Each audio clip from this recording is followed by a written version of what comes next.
now I will show you how to earlier on I already shown you how to make the roti jala, so this is the part 2 of the video, how to cook the curry from scratch. Okay, first you have 80 ml water in here, and then you have shallots 150 grams, or you can use onion, the big onion as well, and it's about 2 medium size of onions, and then about 4-5 pips of garlic. Okay, about 3 cm worth of ginger, and then we will blitz this.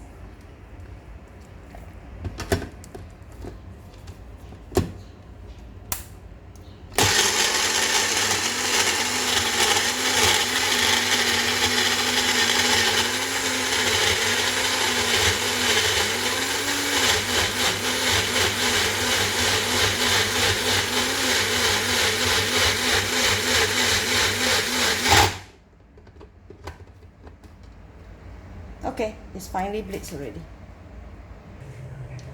Okay, you put 4 tablespoons of oil lah.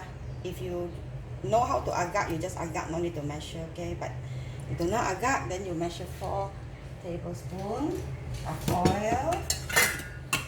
Reduce the fire a bit because you don't want it to be too hot, and then you put in 8 pieces of cardamom, 3 pieces of star anise, 2 pieces of cinnamon bark, and then you are supposed to put in clove, 2 cloves, about 7 cloves. Okay, you fry it until it releases the fragrance. This is a silicone spatula. Ayah, ayah, jump up. Aduh, the oil is splattering.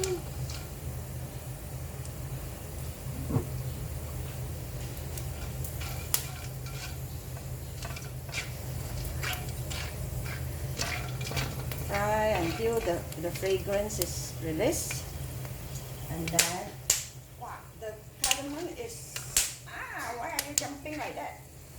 I think it's the cardamom. Oh my god. I say it. It's jumping all over the place. Then this one is okay, and then you will have to add in. Ayo, the oil is splattering like crazy.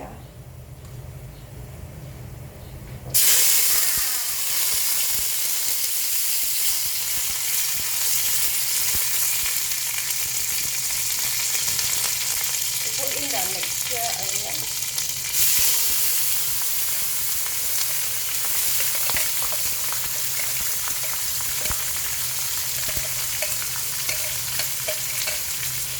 Ayo, the oil splatter like crazy. That's the thing about cooking, you know.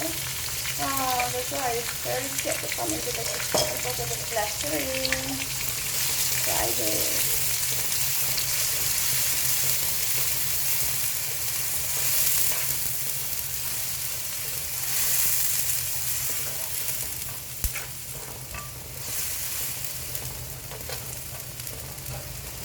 Actually, just now, instead of using 80 ml of water to blitz this, you can use the oil, some oil to blitz instead.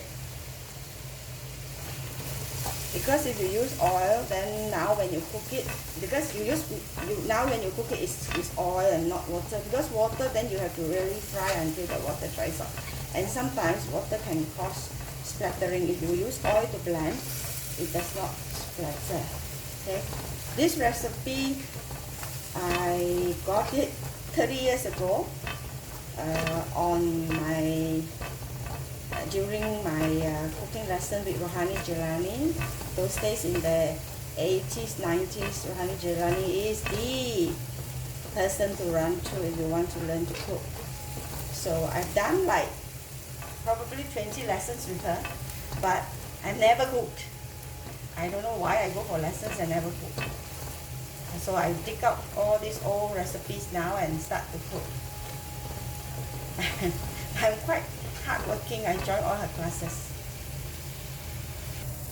Okay, when you fry until it is fragrant like that, you put in your curry powder paste. I use Baba's curry powder, 4 tablespoons of this with 100 ml of water, and you put in to cook, to fry till fragrant. Okay, I like to use Baba's curry powder. I think it's quite good lah, but some people would like to buy ala gapa, and some people mix ala gapa and Baba's.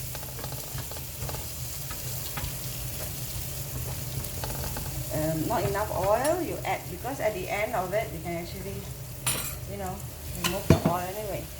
But when there's not enough oil, you cannot tumis, you cannot toss it, and you have to fry and deep fry it. It will burn.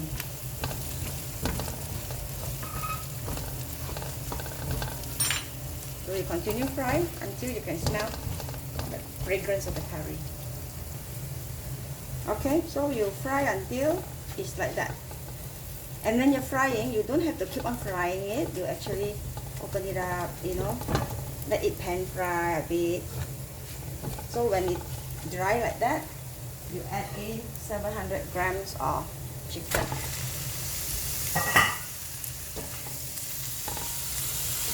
Up the fire a bit lah, because the chicken has got a lot of water coming up.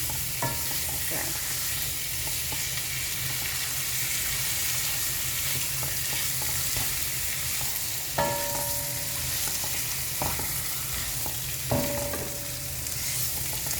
When I went for the lesson, I remember how the recipe says pour in the chicken, pour in the tomato, put in water and cook. But I don't like that. I think I like to fry the chicken a bit. Wow, it's so fragrant. I can smell it. Okay, so you just fry. The water will come up from the chicken. If there's water, you fry until the water dries up again. Okay, I will show you later. Okay, so you fry until like that. The fire, just medium low fire, otherwise you burn everything, you know. So it smells good, right? Two large tomato, put into veggies, put it in and fry. This curry memang got a little bit of sourish in it. It comes from this.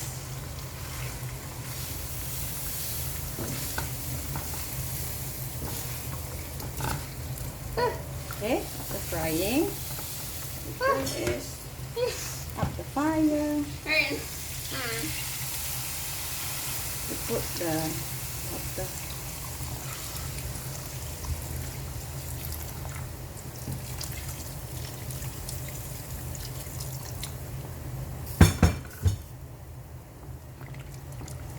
Of course, you have to add salt lah. Put salt, put sugar. For any curry, you need salt and sugar, and then cover it. Okay, let it boil, and I have added sugar and salt. So let it cook until the chicken is soft lah. Then, right, when your curry, the chicken is almost done lah. So you put in potato. This potato already parboiled until it's almost soft, almost all softened. You have to parboil it first. If you don't, and you put raw potato, by the time the potato soften, your curry will be very, very thick, because potato has got lots of starch, right? And then you put like 120 grams of coconut santan. I use Kara. There's some lah. This is a 200 ml, not gram, it's ml. 200 ml. There is like half inside lah. So it's about there, 100, 120 thick santan.